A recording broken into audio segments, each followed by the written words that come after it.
खलीफा के हम हैं, खलीफा हमारा, वो दिल है हमारा, आका हमारा, हमारा हमारा खलीफा हमारा, वो दिल है हमारा, आका हमारा, वो दिल है हमारा, आका हमारा. Assalamualaikum dan selamat datang kembali dalam program This Week with Huzur. Kami merasa terhormat untuk mempersembahkan sorotan dari dua mulakat dengan khuddam dari Jerman dan atfal dari Norwegia. Kita mulai dengan mulakat hari Sabtu di mana Hadrat Khalifatul Masih Ayyadahullahu Ta'ala bin Nasil Aziz dengan penuh kehangatan menerima delegasi anggota Majelis Amilah Khuddamul Ahmadiyah dari Jerman. Selama akhir pekan, dua delegasi dari Majelis Khuddamul Ahmadiyah dan Atfalul Ahmadiyah mendapat berkat untuk bermulakat dengan Huzuri Anwar. Pada hari Sabtu, para qaidin dan anggota Amilah regional dari wilayah Südostasien Majelis Khuddamul Ahmadiyah dari Jerman diberkati dengan mulakat bersama Hadrat Khalifatul Masih Ayyadahullahu Ta'ala bin Nasil Aziz. Para khuddam telah melakukan perjalanan khusus untuk mulakat ini yang diadakan di studio MTA di Islamabad, Inggris. Setelah Huzuri Anwar memimpin doa bersama, para khuddam mendapat kesempatan untuk mengajukan pertanyaan tentang berbagai masalah yang berkaitan dengan Majelis Khuddamul Ahmadiyah. Bagaimana kita dapat menggunakan kekayaan jemaat dengan cara yang paling tepat, dan jika kita pernah menyaksikan harta tersebut digunakan dengan cara yang tidak tepat, apa yang dapat kita lakukan? Terdapat nizam dalam jemaat Ahmadiyah di mana anggaran diusulkan baik untuk jemaat atau organisasi badan-badan. Anggaran pertama-tama dianalisis di tingkat lokal, kemudian anggota amilah memeriksa anggaran tersebut. Selanjutnya komite keuangan dalam jemaat juga mengecek anggaran itu.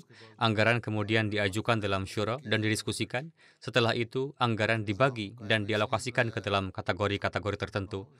Ini adalah sistem yang berlaku, tujuannya agar semuanya dilakukan dengan cara yang aman dan sistematis, sehingga kekayaan jemaat tidak dibelanjakan dengan cara yang tidak tepat.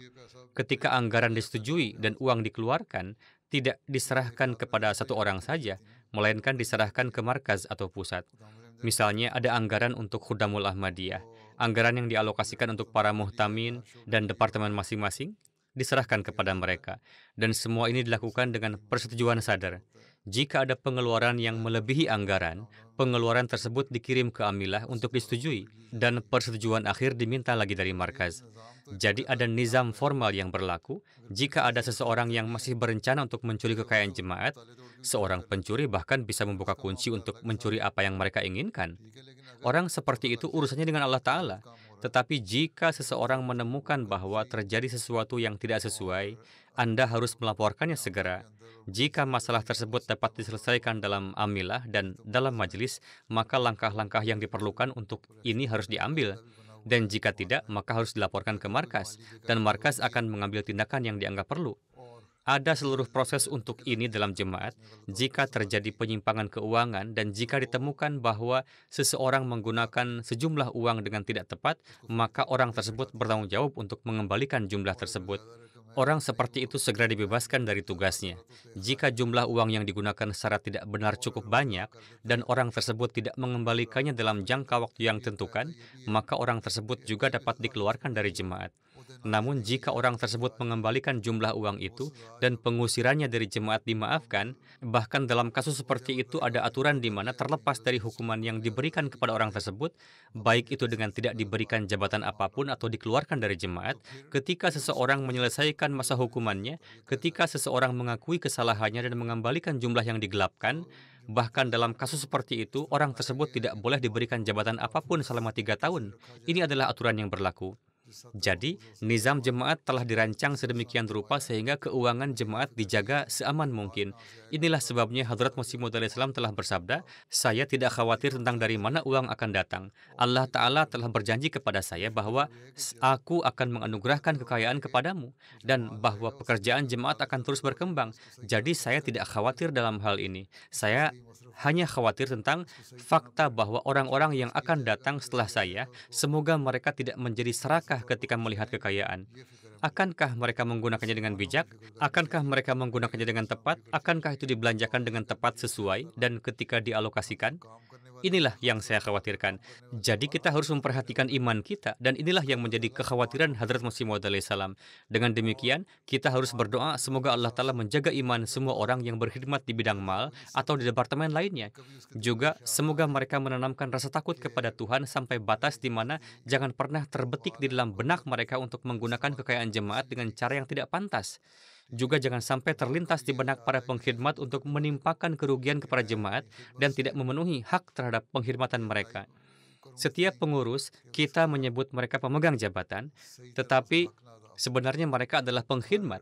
Setiap pengkhidmat yang diberikan dengan tugas apapun harus menganggap pengkhidmatan mereka sebagai rahmat Tuhan, seperti yang disebutkan oleh Hadrat Muslim Maud radhiyallahu anhu dalam bait puisinya yang berbunyi, anggaplah pengkhidmatan agama ini sebagai karunia ilahi dan berkah dari Tuhan, dan gunakan kemampuan, kapabilitas, dan pengetahuan Anda untuk memenuhinya dengan cara sebaik mungkin. Jadi, setiap tanggung jawab yang berkaitan dengan jemaat, baik itu menjaga kekayaan jemaat atau membelanjakan kekayaan itu, atau apakah seseorang dipercayakan dengan masalah apapun yang berkaitan dengan tabligh, tarbiyat, atau bidang lainnya, ingatlah bahwa itu adalah amanah, dan setiap orang harus memenuhi hak amanah mereka. Inilah sebab Allah Ta'ala telah mengatakan bahwa Anda akan dimintai pertanggungjawaban atas amanah yang dipercayakan kepada Anda. Nabi Suci SAW telah bersabda bahwa Anda telah dijadikan pengawas di lingkup Anda masing-masing. Mereka yang menjadi penjaga bertanggung jawab atas apa yang dipercayakan kepada mereka, dan karenanya mereka akan dimintai pertanggungjawaban atas hal itu. Jika mereka tidak memenuhi tanggung jawab mereka, maka Allah Ta'ala akan menghukum mereka baik di dunia ataupun di akhirat. Ini terserah Allah Ta'ala sendiri, tetapi ketika sesuatu yang tidak pantas sampai ke pengetahuan kita, aturan yang berlaku adalah bahwa orang tersebut harus dibebaskan dari tugas mereka, dan jika seseorang telah melakukan penggelapan, maka orang tersebut dapat dikeluarkan dari jemaat, atau hukuman lain juga dapat dijatuhkan. Kemudian ketika tujuan untuk mana hukuman diberikan terpenuhi, jika terjadi penggelapan uang, namun jumlah uang itu dibayar kembali, orang tersebut tidak boleh diberikan jabatan selama 3 tahun. Dalam khutbah Jumat kemarin, Huzur menyebutkan tentang keadaan dunia yang semakin memburuk dan bahwa setiap Ahmadi harus memperkuat hubungan mereka dengan Allah Ta'ala. Huzur tercinta, dengan cara apa kami sebagai khudam dapat memperkuat hubungan kami dengan Allah Ta'ala? Apakah para khudam belum mengetahui cara untuk meningkatkan hubungan mereka dengan Tuhan? Hadrat Masih Maud alaihissalam bersabda bahwa beliau diutus dengan 2 tujuan. Pertama adalah untuk mendekatkan manusia kepada Tuhan dan menjadikan manusia sebagai hamba Allah yang sejati. Kedua adalah agar manusia berlaku adil terhadap sesamanya. Untuk menjadi hamba Allah Ta'ala yang sejati, Allah Ta'ala berfirman bahwa seseorang harus menjalin hubungan dengannya, memenuhi hak untuk beribadah kepadanya, dan berusaha memenuhi perintah-perintahnya. Oke? Inilah sebabnya Hadrat Masih Maud alaihissalam bersabda, ini adalah api, tetapi semua orang yang memiliki cinta kepada Allah yang maha ajaib akan selamat dari api ini. Ketika seseorang menumbuhkan cinta kepada Allah Ta'ala dan terus melakukan perbuatan baik, maka mereka tidak akan tersesat atau hilang arah. Oke? Pertama dan terutama, di antara hal-hal tersebut adalah salat dan doa. Allah Ta'ala telah mewajibkan salat 5 waktu. Seseorang harus menunaikannya dan berdoa dengan berlinang air mata agar Allah Ta'ala menempatkan kita di jalan yang benar. Allah Ta'ala telah memerintahkan pembacaan surah Al-Fatihah pada awal setiap rakaat di mana kita berulang kali berdoa, Ihdinas siratal mustaqim, tunjukilah kami ke jalan yang lurus. Jalan orang-orang yang telah Engkau beri nikmat, bukan jalan mereka yang dimurkai, dan bukan pula jalan mereka yang sesat. Kita tidak boleh menjadi orang-orang seperti itu. Ketika Anda membaca doa ini dengan konsentrasi penuh, dan akhir-akhir ini saya menyebutkan berbagai doa seperti salawat, istighfar, dan Rabbi kulli syai'in khadimuka, Hadrat Khalifatul Masih yang ketiga rahimahullah mengatakan bahwa Allah Ta'ala memperlihatkan kepada beliau dalam mimpi seorang tetua yang datang kepada Huzur dan berkata bahwa jika Anda membaca salawat dengan cara ini, maka Anda akan masuk ke dalam keamanan benteng besi dan dengan demikian menjadi terlindungi. Jadi untuk mendapatkan perlindungan seperti itu, Anda harus membaca salawat dan melakukan perbuatan baik. Adalah tugas kita untuk mendekatkan diri kepada Allah Ta'ala. Ketika kita menjadi lebih dekat dengan Allah Ta'ala, maka Dia akan mendengar doa-doa kita dan Dia akan menyelamatkan kita dari api yang menyebar di dunia. Oke? Jazakumullah Huzur. Pertanyaan saya adalah, menurut sebuah nubuatan dari Hadrat Masih Maud alaihissalam, akan tiba saatnya ketika orang-orang akan masuk berbondong-bondong ke dalam jemaat Ahmadiyah. Apa yang bisa kita lakukan sekarang sebagai persiapan untuk hal ini? Kita harus berusaha melakukan apapun yang kita bisa, dan kita harus berdoa agar Allah Ta'ala mendatangkan masa itu dalam masa hidup kita. Allah Ta'ala berfirman dalam Al-Quran Suci, "Idza jaa nasrullahi wal fath wa ra'aitan nasa yadkhuluna fi dinillahi afwaja." Yakni pada saat kemenangan Islam tiba, orang-orang akan masuk Islam secara berbondong-bondong. Oke? Baik, Huzur. Hadrat Masih Maud Islam juga bersabda bahwa para pengikut Nabi Isa alaihissalam menghadapi banyak kesulitan. Mereka bersembunyi selama 300 tahun. Mereka tinggal di gua-gua selama lebih dari 300 tahun. Pada waktu-waktu tertentu, mereka bersembunyi dan di waktu lain mereka keluar. Ada saat-saat ketika mereka keluar dan bertabligh, yakni para Ashabul Kahfi. Terkadang mereka keluar. Hadrat Masih Maud Islam bersabda bahwa 300 tahun tidak akan berlalu, kalian akan melihat sebagian besar populasi dunia masuk ke dalam Islam Ahmadiyah. Sejauh ini sudah 130 tahun, dan kita harus terus berusaha. Bukan berarti Ahmadiyah hanya akan menyebar setelah tahun ke-290. Jika kita bekerja keras, terus melakukan perbuatan baik, berdoa kepada Allah Ta'ala, menjalin hubungan dengannya, berusaha meningkatkan rohani kita, berusaha memenuhi hak ibadah kita, seperti yang baru saja saya sebutkan kepadanya. Jika kita berusaha untuk berlaku adil dan memenuhi hak-hak tetangga kita, semua hal yang untuk itu Hadrat Masih Maud Islam datang dan meningkatkan standar ibadah kita, maka Allah Ta'ala bisa menunjukkan hari-hari itu kepada kita bahkan lebih cepat. Namun, untuk mencapai ini, kita harus menegakkan teladan kita sendiri. Tidak bisa jika kita duduk di internet sepanjang hari menonton apapun yang kita suka, terus-menerus bermain game, atau mendengarkan, atau mengatakan hal-hal bodoh di media sosial, lalu mengatakan kepada Tuhan, "Ya Allah, kami belum meraih kemenangan." Bagaimana kemenangan akan dicapai? Itu dengan bersujud di hadapan Allah Ta'ala dan menyebarkan pesannya. Jika Anda ingin menggunakan media sosial, maka Anda harus melakukannya untuk tujuan tabligh dan memberi informasi kepada orang-orang. Dikatakan bahwa orang-orang di Jerman menentang agama dan ada Islamofobia. Jika semua khudam bersatu, jika 12.000 khudam bersatu dan menyampaikan di media sosial bahwa Allah Ta'ala memerintahkan manusia untuk memenuhi hak-hak kemanusiaan, untuk menyembahnya, dan ini adalah jalan-jalan menuju keselamatan, jika Anda mempromosikan ini, maka Anda akan mencakup seluruh Jerman. Dengan begitu, tidak ada orang yang akan beralasan bahwa pesannya tidak sampai kepada mereka. Jika kita melakukan tugas kita, maka kita akan selamat. Oke? Insya Allah jemaat Ahmadiyah akan menyebar. Tapi Anda harus berusaha dan berdoa agar kita menjadi bagian darinya dan agar itu menyebar sebanyak mungkin selama masa kita. Itu baik. Jika tidak, maka entah itu setelah kehancuran perang dunia atau bencana lain, bahkan jika kita selamat dari perang dunia, maka bisa saja ada bencana lain, tidak harus perang dunia lagi, yang akan menarik perhatian orang-orang kepada Allah Ta'ala. Mereka akan cenderung mendengarkan pesan Hadrat Masih Maud alaihissalam. Kemudian jemaat akan maju dengan cepat. Ini adalah janji Allah Ta'ala dan itu akan terpenuhi. Kita tidak ragu akan hal ini. Insya Allah. Namun jika kita ingin itu terjadi di masa kita, maka kita harus berusaha untuk itu. Tidak bisa kita duduk-duduk menonton film dan melihat hal-hal yang sia-sia sepanjang hari di media sosial dan kemudian mengeluh kepada Tuhan dengan mengatakan, "Ya Tuhan, belum ada revolusi." Seperti itukah revolusi terjadi? Seperti itukah revolusi yang terjadi pada zaman para sahabat dulu?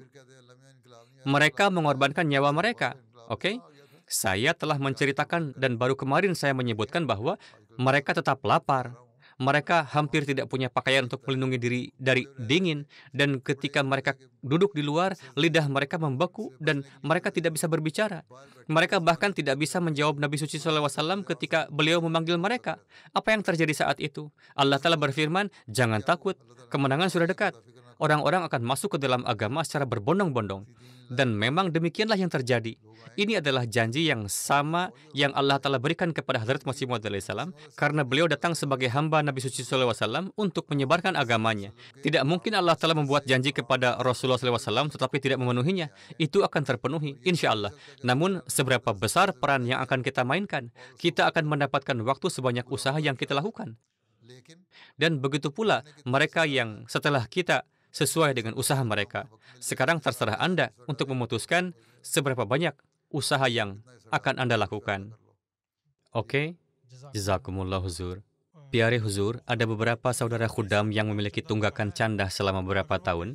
Jika mereka mengatakan, kalau tunggakan candah saya dimaafkan, maka saya akan mulai membayar candah lagi. Bagaimana kita bisa menangani saudara-saudara seperti ini? Mereka jujur sekali. Anda harus mengapresiasinya. Anda harus berikan pujian dan penghargaan karena mereka telah berbicara jujur bahwa mereka mengakui mereka tidak mampu membayar tunggakan mereka dan meminta agar itu diampuni. Sadar memiliki wewenang untuk mengampuni tunggakan tersebut dan kemudian katakan kepada mereka bahwa di masa depan mereka harus membayar candah secara teratur sesuai dengan penghasilan mereka. Ini karena situasi mereka. Saya bahkan telah menyampaikan hal ini dalam khutbah-khutbah saya. Ini bukan hanya masalah candah untuk khudam saja, bahkan candah jemaat pun, jika seseorang merasa tidak mampu membayarnya dan ingin diampuni, maka bisa dimaafkan. Namun karena candah mereka tidak sesuai dengan standar yang tentukan, untuk itu mereka tidak dapat menjadi pengurus selama 2 atau 3 tahun. Tetapi jika keadaan seseorang tertekan, Allah Ta'ala tidak mengatakan untuk membiarkan orang kelaparan sampai mati. Sebaliknya Allah Ta'ala mengatakan bahwa jika seseorang miskin dan membutuhkan, maka mereka yang mampu harus membantu. Mereka yang kaya harus membantu untuk mengakhiri kelaparan mereka. Jemaat Ahmadiyah tidak kejam dalam arti jika seseorang bahkan tidak memiliki cukup untuk memberi makan diri sendiri, lantas apakah jemaat tetap memaksa mereka untuk membayar candah? Bagi mereka yang tidak dapat membayar, mereka harus menulis dengan jujur bahwa saya tidak mampu membayar atau saya hanya dapat membayar dengan ketentuan yang lebih rendah. Untuk candah jemaat, jika seseorang mengatakan mereka tidak dapat memberikan 1/16 dan ingin memberikan lebih sedikit, maka mereka dapat melakukannya. Jika mereka ingin agar tunggakan mereka diampuni, itu bisa, dan mereka dapat terus memberi. Jika mereka mengatakan tidak mampu memberi candah secara teratur, mereka bisa memberi 1% atau 0,5%. Sadar khudam dapat memberi izin untuk itu. Adapun untuk candah wajib, khalifahlah yang dapat memberi izin untuk itu. Terkecuali untuk candah wasiat. Untuk wasiat karena seseorang telah berjanji bahwa mereka akan membayar ini dan mereka telah membuat janji ini dengan sukarela, oleh karena itu ini wajib dan harus dibayar. Selain itu candah am dapat diampuni. Candah untuk khudam jauh lebih kecil dibandingkan dengan ini. Namun cobalah untuk membawa mereka lebih dekat ke jemaat. Seorang Ahmadi tidak boleh hilang keimanannya hanya karena candah. Selanjutnya ketika mereka meningkat dalam iman mereka, mereka akan secara otomatis membiasakan diri untuk membayar candah. Banyak yang menulis surat kepada saya untuk dibebaskan dari membayar candah, saya maafkan candah mereka. Lalu beberapa orang menulis surat lagi 6 bulan kemudian dengan mengatakan, kami telah membuat kesalahan dengan meminta untuk dibebaskan dari candah. Sekarang kami akan membayar candah penuh. Karena sejak saat itu ada penurunan keberkatan yang signifikan dalam pekerjaan kami. Mohon huzur mengcancel arahan yang sebelumnya dan berikan kami izin untuk membayar candah penuh. Jadi ada juga orang-orang seperti itu. Iman seorang Ahmadi sangat kuat, kecuali jika seorang pengurus menyebabkan mereka goyah dalam iman mereka, atau setan mempengaruhi mereka dan menyebabkan mereka kehilangan iman mereka. Oke? Jika seseorang meminta kelonggaran, mereka harus diberi. Oke? Seorang khadim bertanya kepada Huzur tentang bagaimana cara mendekatkan kembali para khudam yang mungkin telah menjauh dari jemaat karena tindakan salah dari seorang pengurus. Hal pertama adalah Anda harus memberitahu mereka bahwa Anda tidak berbaiat kepada sang pengurus. Perkara agama adalah antara individu dan Tuhan. Kita telah menerima dengan mengetahui Allah Ta'ala sebagai saksi kita bahwa Hadrat Rasulullah SAW adalah Nabi terakhir yang telah membawa syariat final dan sempurna. Kita juga telah menerima bahwa sesuai dengan nubuatan beliau dan janji Allah Ta'ala, Hadrat Masih Maud SAW akan muncul di akhir zaman untuk menghidupkan kembali agama. Ketika dunia dalam keadaan sangat rusak dan sesat, dan dosa merajalela, pada saat seperti itu, Allah Ta'ala mengutus Nabi Suci SAW untuk menciptakan reformasi. Janji ini jugalah yang Allah Ta'ala berikan kepada Nabi Suci SAW dan umat Islam dalam surah Al-Jumu'ah, yakni akan datang suatu masa, dijelaskan oleh Nabi Suci SAW sebagai awal abad ke-14, akhir abad ke-13, ketika umat Islam sekali lagi akan kehilangan arah, dan Hadrat Masih Maud salam akan datang untuk menghidupkan kembali iman. Jadi, Hadrat Masih Maud salam muncul untuk menghidupkan kembali agama dan memberikan ajaran yang benar kepada orang-orang. Namun, meskipun orang-orang menerima beliau, ada yang tidak bertindak sesuai ajarannya. Untuk itu, beliau telah menetapkan bagi kita 10 syarat baiat, dan hanya setelah mematuhinya, kita dapat dianggap sebagai Ahmadi sejati. Jika Anda tidak mematuhi syarat-syarat ini, meskipun Anda mungkin mengaku bahwa Anda seorang Ahmadi, Anda bukan Ahmadi di mata Allah dan Hadrat Masih Maud salam. Inilah sebabnya Hadrat Masih Maud salam bersabda bahwa jika kalian telah berbaiat kepada saya, kalian harus memenuhi hak baiat tersebut. Bahkan dalam satu kesempatan, beliau bersabda dengan penuh penekanan, janganlah mencemarkan nama baik saya setelah baiat. Setelah menisbahkan diri Anda kepada nama saya, dan setelah menghubungkan diri Anda dengan pribadi saya. Ini adalah sejauh apa yang telah dikatakan Hadrat Masih Maud alaihissalam. Dan beliau mengatakan ini dengan rasa perih bahwa kita tidak boleh mempermalukan beliau. Ini berarti bahwa kita semua harus berusaha untuk menjadi orang yang soleh. Para pengurus harus beramal soleh dan menampilkan teladan baik kepada orang lain. Demikian pula, seperti yang telah dikatakan Nabi Suci SAW, setiap gembala atau penjaga akan dimintai pertanggungjawaban atas tugas yang dipercayakan kepadanya.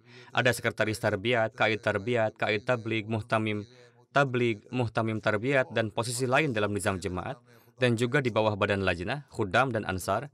Dalam kapasitas apapun seseorang berkhidmat, jika mereka tidak melaksanakan tugas mereka dengan baik, Allah Ta'ala akan meminta pertanggungjawaban mereka. Jika seseorang dibuat menjadi tersesat disebabkan oleh pengurus seperti itu, Allah Ta'ala akan meminta pertanggungjawaban mereka karena menyesatkan seseorang. Namun Anda tetap harus menjelaskan kepada orang-orang dengan mengatakan, Anda telah berbaiat kepada Masih Maud alaihissalam, bukan baiat kepada pengurus tersebut. Pengurus dipilih untuk masa jabatan 2 hingga 3 tahun. Setelah itu mereka meninggalkan posisi mereka. Namun jika Anda berpaling, berarti Anda akan merusak iman Anda. Jadi berdoalah agar Allah Ta'ala melindungi Anda dari keburukan mereka. Inilah yang harus Anda jelaskan kepada orang-orang. Selanjutnya Allah Ta'ala akan membawa orang-orang yang lebih baik untuk menghormati Anda, yang bekerja dengan penuh setia, ketulusan, dan simpati untuk orang lain di hati mereka. Inilah yang harus kita doakan. Jelaskan kepada mereka dengan kasih bahwa mereka telah berbaiat kepada Hadrat Masih Maud alaihissalam dan kemudian kepada Khilafat Ahmadiyah. Anda dapat mengajukan keluhan apapun yang Anda miliki kepada Khalifah. Besok para pemegang jabatan ini akan meninggalkan posisi mereka. Tentu saja, jika seseorang menyebabkan kerugian serius, pengurus lain misalnya Sadar Khuddam dapat melaporkan bahwa individu tersebut tidak bekerja dengan tepat. Ada laporan tentang pengurus yang menyebabkan orang lain tersesat atau tidak melakukan tugas, lalu mereka dicopot. Tidak mesti bagi seseorang yang dipilih untuk 1 hingga 3 tahun untuk menyelesaikan masa jabatannya. Mereka dapat dicopot sebelum masa jabatannya berakhir. Namun kami hanya bisa mengetahui tentang itu jika hal itu disampaikan kepada kami. Jadi, jangan batasi keimanan Anda dengan orang-orang seperti itu. Jelaskan kepada orang-orang bahwa mereka harus menjaga keimanan mereka dan meminta Allah Ta'ala untuk melindungi mereka dari efek negatif orang lain, alih-alih membiarkan iman kita sendiri sirna. Jika saya menyia-nyiakan keimanan saya, berarti saya rugi sendiri, kan? Dan jika saya melindungi diri dari dampak negatif orang-orang seperti itu, orang lain juga akan selamat dan mendapat manfaat, oke? Beginilah cara Anda harus melakukan tarbiyat dan membawa orang-orang lebih dekat kepada Anda. Inilah sebabnya saya katakan bahwa Anda harus berusaha untuk membawa orang-orang lebih dekat kepada diri Anda. Ada seorang naib nazir Islahul Irsyad di Pakistan yang berbicara kepada Hadrat Mirza Sharif Ahmad Sahib, yang merupakan putra bungsu Hadrat Masih Maud alaihissalam. Dia berkata, ketika saya datang ke kantor setelah menjadi mubalik dan dipercayakan suatu jabatan, Hadrat Mirza Sharif Ahmad Sahib memanggil saya dan berkata, mohon ingat satu hal, sangat mudah untuk membuat orang berpaling dari jemaat disebabkan oleh perilaku Anda sendiri, atau dengan berbicara tidak pantas. Namun untuk membawa seseorang ke dalam jemaat, menjadikan mereka seorang Ahmadi melalui tabligh dan meningkatkan iman mereka adalah tugas yang sangat sulit. Jadi, berusahalah untuk tidak pernah membuat orang lain berpaling dari jemaat. Sebaliknya, tingkatkan iman mereka dan kaitkan mereka dengan sistem dan nizam jemaat. Oke?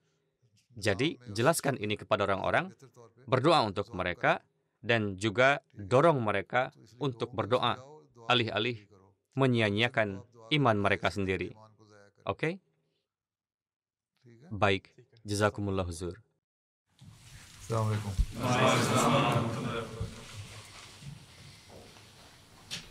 Keesokan harinya, 36 atfal dari Norwegia mendapat karunia mulakat dengan Hadrat Khalifatul Masih yang kelima, ayyadahullahu ta'ala birrul aziz.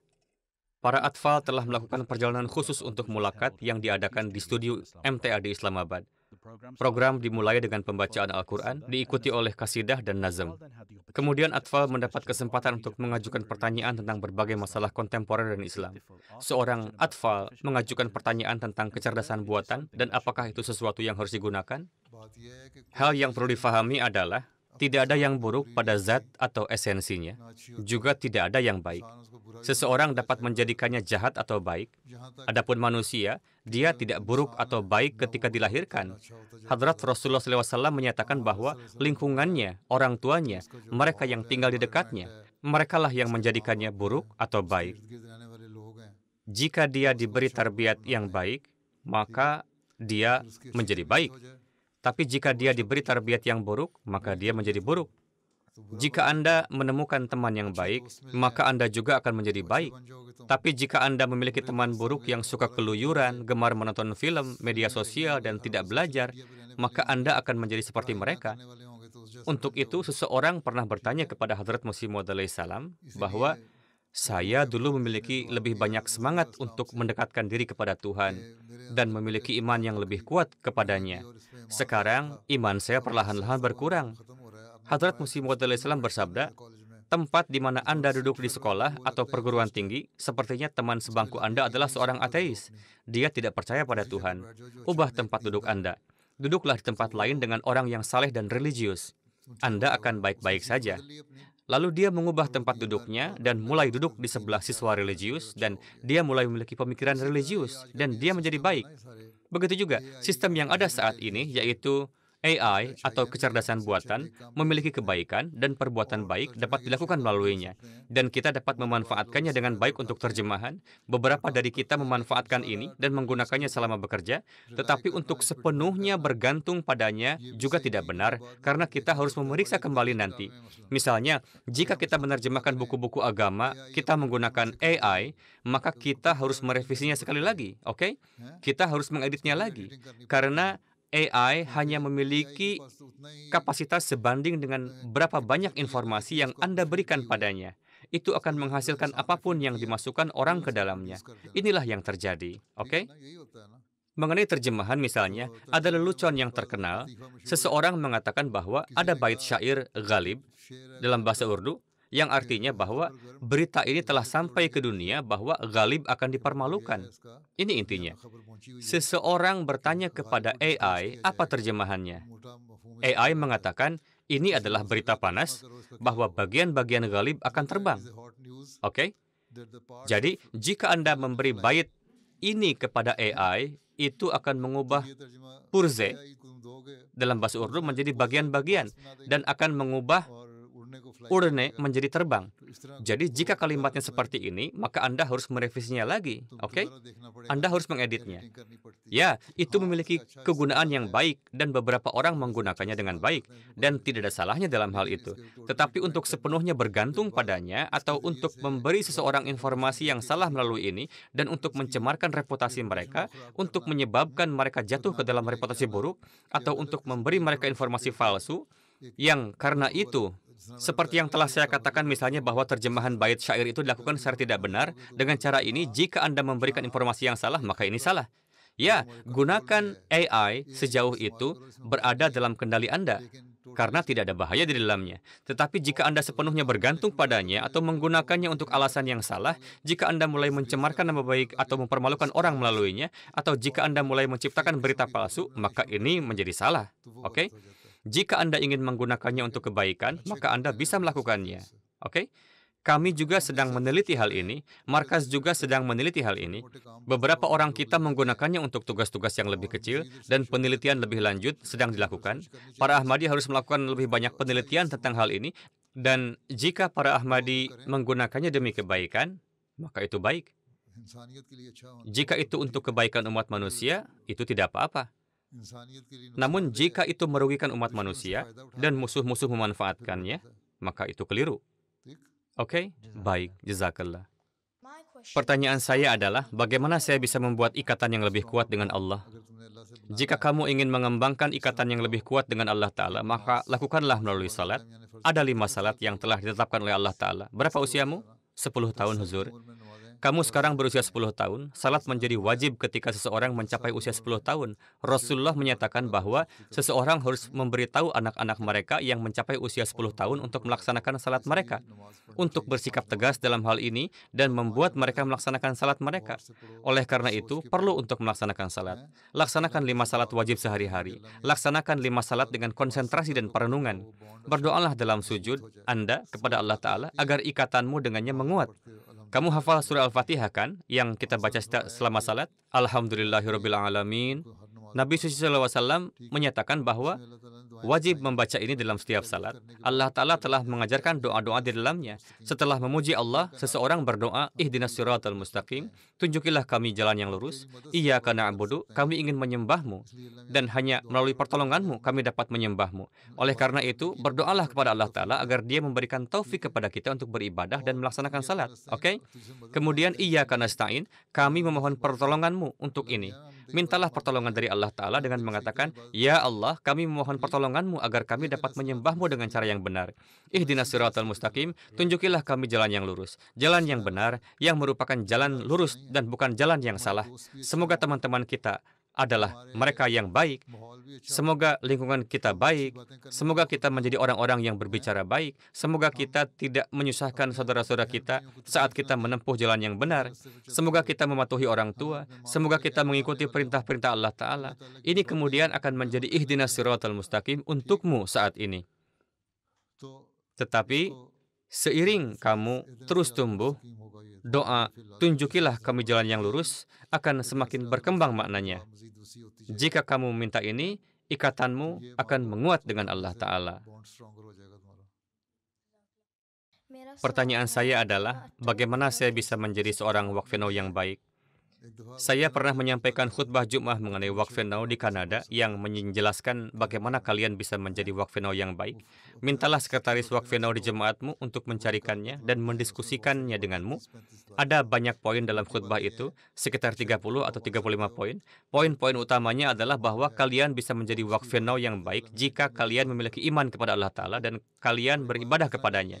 Allah telah memerintahkan untuk beribadah kepadanya. Bagaimana kita harus beribadah? Dengan melaksanakan 5 salat wajib sehari-hari. Berapa usiamu? 10 tahun, Huzur. Laksanakan 5 salat wajib sehari-hari. Allah Ta'ala telah memerintahkan ini dan salat telah menjadi kewajiban bagimu. Berdoalah kepada Allah Ta'ala agar Dia menjadikanmu manusia yang baik dan anak yang baik. Bacalah Al-Quran suci setiap hari, meskipun hanya 1 ruku. Kemudian cobalah untuk membaca terjemahannya. Wakfenau harus mengetahui terjemahan Al-Quran suci agar mereka dapat memahami pesan, makna dan ajaran di dalamnya. Dan kemudian mengadopsinya dan mengamalkannya. Jika kamu membacanya, maka kamu akan mengamalkan ajarannya. Selanjutnya, Rasulullah SAW telah memberikan banyak ajaran lain kepada kita dalam hadis. Sebuah silabus wakfenau telah disiapkan untuk kalian. Bacalah silabus itu dan pelajari informasi di dalamnya. Kemudian amalkan juga. Kamu jangan hanya menghafal poin-poin, tetapi juga mengamalkannya. Kemudian kamu harus selalu ingat bahwa kita adalah Muslim Ahmadi. Seorang Muslim Ahmadi harus menjadi Muslim yang terbaik. Jadilah orang yang selalu berbicara kebenaran, melaksanakan salat, membaca Al-Quran suci, jujur, melakukan perbuatan baik, dan berakhlak baik. Jangan bertengkar dengan siapapun atau dengan anak-anak lain. Jangan mengucapkan apapun yang salah atau tidak sopan selama berdebat dengan anak-anak lain. Dan jangan menghina dengan cara apapun. Selanjutnya, lakukan perbuatan baik. Dengarkan orang tuamu dan fokus untuk belajar. Berusahalah menjadi orang yang baik agar dapat mengkhidmati jemaat, mengkhidmati ciptaan, mengkhidmati umat manusia, dunia, dan Allah Ta'ala dengan cara yang sangat baik, dan untuk mengajarkan cinta dan keharmonisan kepada dunia. Ada banyak poin lainnya. Kamu harus mendapatkannya dari pidato tersebut. Beritahu sekretaris wakfenaumu untuk membagikannya kepadamu. Ingatlah poin-poin utama ini. Jika kamu mengamalkannya, kamu akan menjadi wakfenau yang baik. Jazakumullah Huzur. Nama saya Saim Ahmad dan pertanyaan saya adalah, saya telah menerima iPad dari sekolah, jadi bagaimana saya bisa menjaga diri dari media sosial? Jazakallah. Mereka bahkan memberikan iPad di sekolah di sini juga. Namun sekolah-sekolah telah memblokir situs-situs web yang tidak pantas. Situs-situs itu tidak dapat muncul di layarmu. Jadi mintalah orang tuamu atau jika kamu tahu cara melakukannya, pastikan semua situs web yang tidak sesuai diblokir. Dan hanya buka situs-situs yang bermanfaat untuk tujuan pendidikanmu. Dapatkan pengetahuan dari sana, manfaatkan itu. Selain itu, jangan melihat konten lain. Kamu harus bertekad untuk tidak akan melakukan hal-hal yang tidak pantas. Namun, terkadang ada situs-situs di mana cerita anak-anak muncul, tetapi iklan yang tidak pantas tiba-tiba muncul. Dari situ, pikiran menjadi tercemar, menjadi beracun, pikiran anak-anak rusak, dan mereka mulai belajar hal-hal buruk. Oleh karena itu, jika hal seperti itu muncul, segera lewati, ubah. Berusahalah, bertekadlah bahwa kamu adalah seorang Muslim Ahmadi, harus melakukan perbuatan baik, belajar hal-hal baik. Dan pertama-tama, sampaikan kepada orang tuamu untuk terlebih dulu memblokir situs-situs tersebut dan semua situs web yang dapat memberimu konten yang tidak pantas, blokir semuanya. Bahkan tidak boleh muncul. Ada aplikasi-aplikasi yang bisa digunakan untuk melakukan ini. Dan hanya pelajari hal-hal baik dan lihat program-program pendidikan yang baik untuk pendidikanmu. Hanya lihat dan pelajari itu. Kamu telah diberi iPad oleh sekolah untuk tujuan belajar. Itu tidak diberikan dengan alasan agar kamu mengunjungi situs-situs web dan media sosial lalu mulai mengatakan hal-hal yang tidak pantas. Jadi, tujuan mengapa kamu diberi itu, gunakan untuk itu, dan bukan untuk hal-hal yang tidak pantas. Kamu harus bertekad untuk itu. Oke? Baik, Huzur. Saat mulakat berakhir, para atfal menerima hadiah berupa pena dan coklat dari Huzur Anwar. Para atfal juga mendapat kesempatan untuk berfoto bersama Huzur. Pada hari Selasa, Hadrat Khalifatul Masih Al-Khamis Ayyadahullah Ta'ala bin Aziz memberikan audiensi kepada Dr. Hasan Jabarin, pendiri Pusat Hukum untuk Hak-Hak Minoritas Arab, dan Dr. Hala Khori Bisharat dari organisasi yang sama. Selama pertemuan tersebut, para tamu meminta bimbingan Huzur mengenai berbagai isu kontemporer, termasuk konsep jihad di era ini. Kita percaya pada jihad, tetapi pendiri Jemaat Ahmadiyah mengatakan yang kita yakini sebagai Hadrat Masih Maud alaihissalam bahwa sekarang jihad tersebut dilarang untuk kepentingan agama, tetapi tidak untuk hal lain. Untuk negara Anda, untuk wilayah Anda, untuk hak-hak Anda, kita bisa melakukan jihad. Telah dinubuatkan oleh Hadrat Rasulullah SAW bahwa kapanpun Isa Al-Masih muncul, apakah Anda meyakini hal ini ataupun tidak, kapanpun dia datang, dia akan menunda peperangan dan menyebarkan pesannya melalui perdamaian, cinta, dan keharmonisan. Jadi, demi agama, untuk menyebarkan agama, jihad tidak diizinkan. Ini juga merupakan nubuatan dan janji Allah Ta'ala dalam Al-Quran Suci, bahwa jika seorang Muslim berperang demi haknya atau agamanya, Allah Ta'ala akan membantunya, dan dia akan menang. Namun, sekarang kita lihat, situasinya berbeda. Allah Ta'ala tidak membantu kita. Artinya, kita tidak mengikuti perintah Allah dengan benar. Inilah sebabnya kita kalah. Bahkan, di dalam negara-negara Muslim, kita saling berperang. Kita sendiri tidak bersatu. Ada perpecahan di antara kita. Di Sudan, apa yang terjadi? Di Somalia, apa yang terjadi? Di negara-negara lain, apa yang terjadi? Di setiap negara Muslim bisa dikatakan bahwa Muslim saling berperang. Jadi, bagaimana kita bisa mengatakan bahwa mereka bersatu dan mereka akan melakukan jihad? Tetapi, demi negara Anda, untuk wilayah Anda, jika Anda berada di ketentaraan, jika Anda seorang tentara dan musuh menyerang Anda, mereka melakukan perang ofensif terhadap Anda, maka Anda bisa membalas. Tentu saja, itu adalah jihad. Anda bisa melakukannya. Tidak ada larangan di kalangan Ahmadi. Ada cukup banyak Ahmadi, mereka berada di ketentaraan.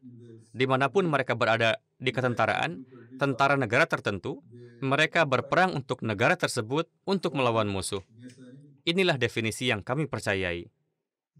Saya telah berbicara tentang masalah ini berkali-kali bahwa jika semua negara Muslim, 54 negara Muslim bersatu bersama, Israel tidak akan pernah berani.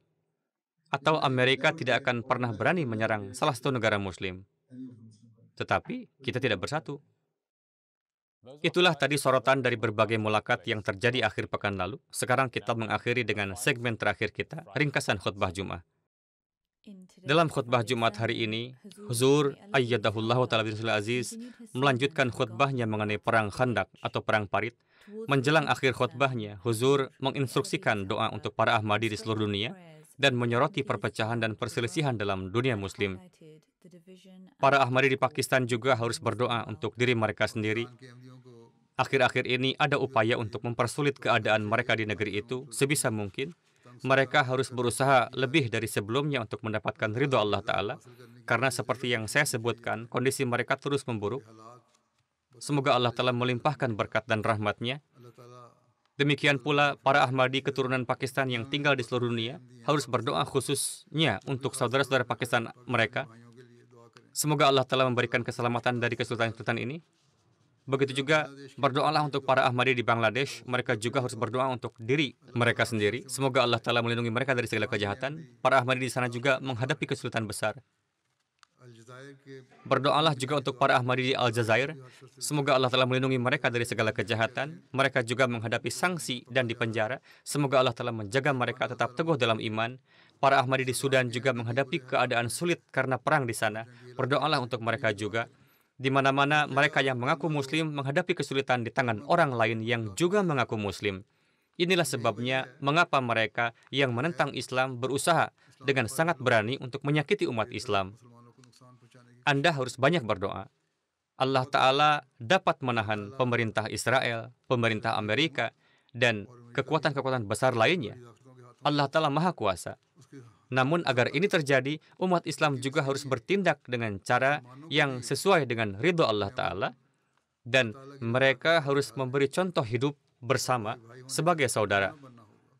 Perselisihan di antara mereka harus diakhiri. Namun kita tidak melihat ini terjadi dimanapun. Jika demikian, janji-janji Allah Ta'ala tentang pertolongan akan terpenuhi. Itu tidak bisa terpenuhi tanpa ini. Umat Islam harus menjadi orang-orang beriman. Semoga Allah Ta'ala memberikan kita dan semua umat Islam taufik untuk dapat melakukannya. Amin.